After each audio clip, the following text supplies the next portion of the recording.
igihe kirekire, yarahamaze igihe rwose kitari gitoya, yarahamaze imyaka 38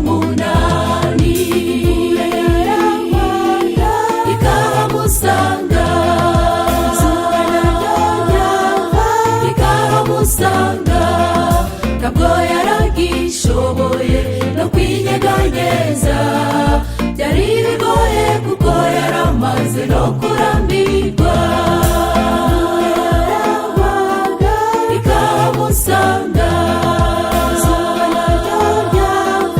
ikahamusanga, ntabwo yaragishoboye no kwinyeganyeza, byari bigoye kuko yaramaze no kurambirwa.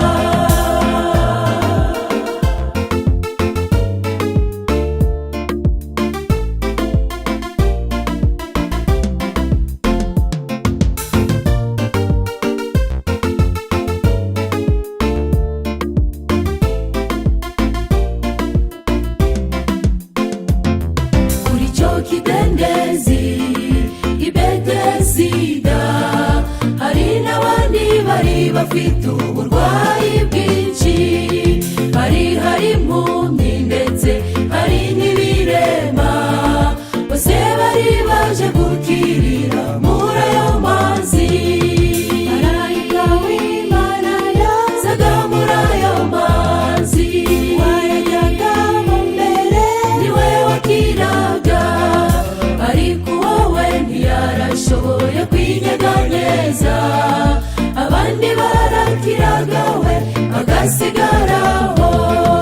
Marayika w'Imana yazaga muri ayo mazi, wayajyagamo mbere niwe wakiraga, ariko wowe ntiyarashoboye kwinyeganyeza, abandi barakiraga we agasigaraho.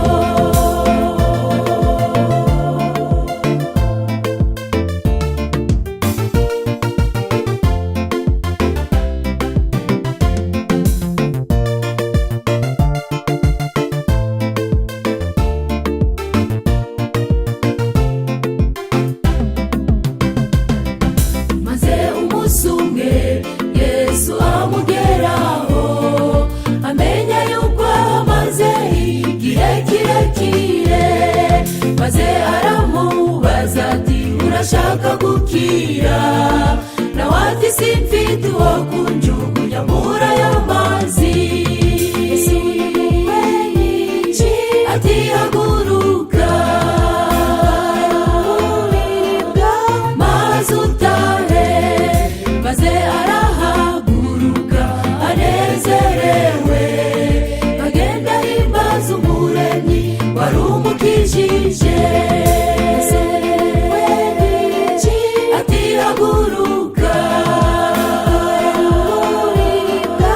maze utahe, maze arahaguruka anezerewe, agenda ahimbaza Umuremyi wari umukijije. Dore ubu natwe tumaze igihe ku kidendezi, twaje ngo dukire indwara y'icyaha, Mukawera agendagende mu mitima yacu, ubwo Yesu aje bidatinze tuzabona